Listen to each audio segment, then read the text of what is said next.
delicacy. So first you must spread the almond butter with maple syrup. Can't forget that.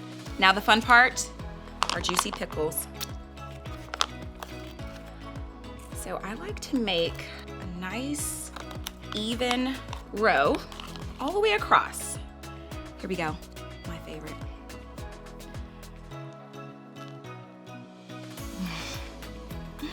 Every time. What's up, I'm Ashley, and I promise I'm not totally weird, but I'm kind of weird. One of the weird things about me is that I love almond butter and pickle sandwiches. Have you ever had one? I bet you it's better than any sandwich you can make.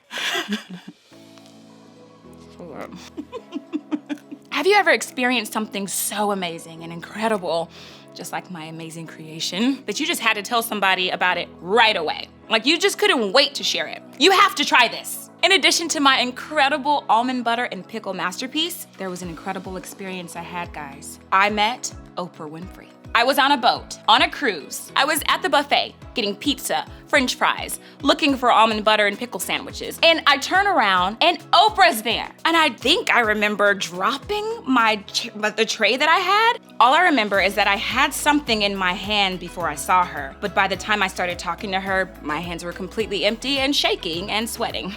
And she just shook my hand and said, hello. And I didn't wash my hand for the rest of the day. It's true. I barely even finished my food because I had to run and go tell someone what just happened. Chances are you've experienced something like this too, right? Maybe your amazing and awesome experience wasn't exactly mine, but I think you still probably know the feeling I'm talking about. It's that feeling when you experience something so cool and exciting and amazing and incredible that you're bursting to tell someone about it. Talking about your favorite movie or really cool concert or making the game-winning play with the people in your life is pretty easy. Sharing those experiences is natural and fun. Now guys, I'm about to take it there, okay? I want you to think about this. Do you feel the same way about sharing your faith? If you've made the decision to follow Jesus, then you know that's pretty exciting. It's an experience you might even want to share. But actually sharing it, actually talking about it with the people in your life, that's another story. Let's be honest. That's because talking about Jesus can be awkward. If we're following Jesus, it can be uncomfortable to bring it up to others. We don't know what to say or how to say it. And we definitely don't want to make other people feel awkward when we bring it up. And if we aren't sure about following Jesus ourselves, it can be uncomfortable when somebody else brings it up. We may not know what we think about it, so we try to change the subject or avoid the conversation altogether. Some of us don't share our faith because we think it means being confrontational. We think it means defending God and standing up for the Bible in really loud and maybe even annoying ways. Talking about following Jesus in that way can feel like a big conflict or confrontation. For most of us, that's not something we want to do. Or maybe we think sharing our faith with others means having all the answers about everything. We're supposed to know all the who, what, why, when, and how of the Bible. But because we don't know it all, and honestly, nobody does, we're afraid that if we start sharing our faith, we'll end up without an answer to someone's question. We'll end up looking like we really don't know what we're talking about, or like our faith isn't really that strong. Maybe you're nervous about sharing your faith because you aren't all that sure about it yourself. How can you tell someone else about how great and amazing it is to follow Jesus when you don't always feel like it is? How can you share a faith that you're just not so sure about? Here's the thing. Following Jesus is amazing. And when you make the decision to live your life following him, it's an exciting, incredible, big deal. It's the one you want to share with other people. So right now, I want you to silently ask yourself, how do I do it? How do I share what following Jesus has done for me in a way that isn't awkward or confrontational or nerve-wracking or arrogant? Okay, guys, really think about it.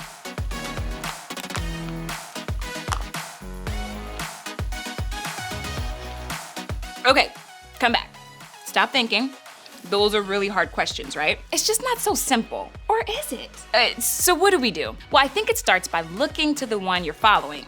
Jesus himself. Because when we do, I think we'll get a glimpse of what it really means to share him with the people we know and love. Lucky for us, there are several places in scripture that show us how important it was to Jesus that we share our faith with others. And what's cool is that they also give us an idea of exactly how to do that. The books of the Bible, known as the New Testament, are the accounts and letters written after Jesus came to earth. They're stories of people who made the decision to follow him and then dedicated their lives to sharing that with others. It's pretty cool, right? The first 4 books in the New Testament are known as the Gospels, and they were written specifically about the years Jesus spent on earth. They give us a real-life look at how Jesus not only lived out his faith, but how he shared it and taught others to do the same as well. You see, when the disciples who dedicated their lives to following Jesus encountered him, their lives changed. And like we do with any life-changing experience, the disciples wanted to share it. In fact, it's what Jesus led them to do. But take a look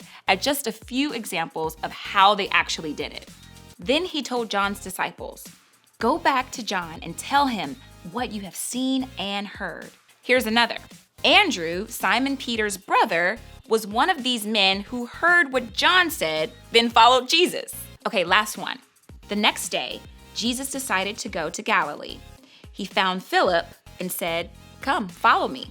These seem like pretty simple statements, right? Well, that's because they are. The way Jesus calls us to share him with others is actually really simple. For the disciples back then and for us today, it isn't about having all the right answers or arguing all of the right points or even being 100% sure all the time about what we believe. It's just about sharing what we've seen and heard. It's about telling others what we've experienced ourselves in following Jesus. No weirdness, no memorization, no arguing, no awkwardness, no judging.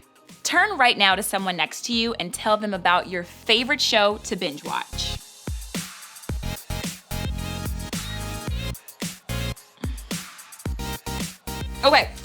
Okay, come on back to me. But do you see how easy that was? You didn't have to overthink it or remember a bunch of facts or be confrontational. You just shared something you loved. Sharing about Jesus is the same as talking about anything we love. Don't we tell our friends about cool things we've experienced? I met Oprah! Don't we tell people about things that we really enjoy? I really enjoy almond butter and pickle sandwiches. Don't we tell others about things we're really excited about? Of course we do. We talk about what we've experienced. We share how it made us feel. We talk about what we know to be true for our own lives. And we share it with others because we love it so much. We want them to experience it too. That's what sharing Jesus is all about. It's part of what he's called us to do, to share what we've experienced in following him with others. Following Jesus means sharing him with others.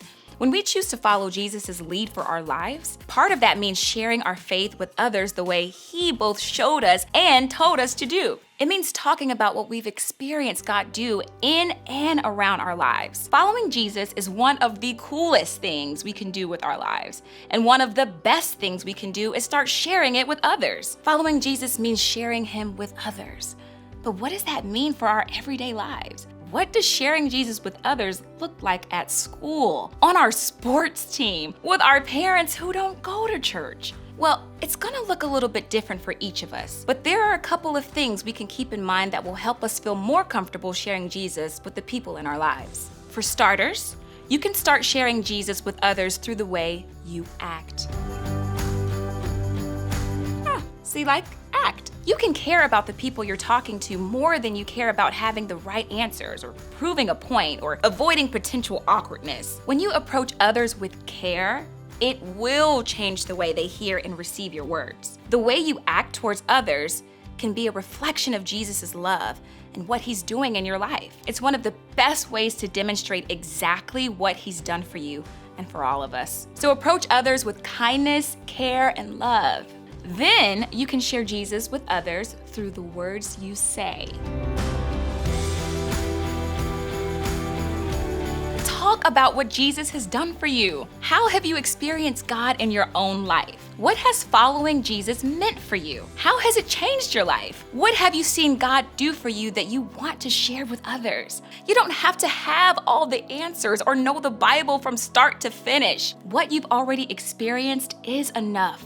So start there, because following Jesus means sharing him with others. Okay, just imagine something with me for a second. What if everyone who really believed in and followed Jesus actually did this? What if they all started caring about the people that they shared with more than the points they were trying to make? What if they stopped arguing or feeling uncomfortable or staying silent because they were unsure? What if instead they just started sharing what Jesus has done for them? Do you think the world would be a better place? Do you think it would change the way other people see Christians? Do you think it might even change the way you see faith and follow Jesus? I sure do. Following Jesus means sharing him with others. It's that simple. Act, say. And I think that starting there has the power to change so much about the way we all see and understand what it means to follow Jesus. So, as you head out today, I want you to be thinking about this question. What's one thing that makes me nervous about sharing my faith with others?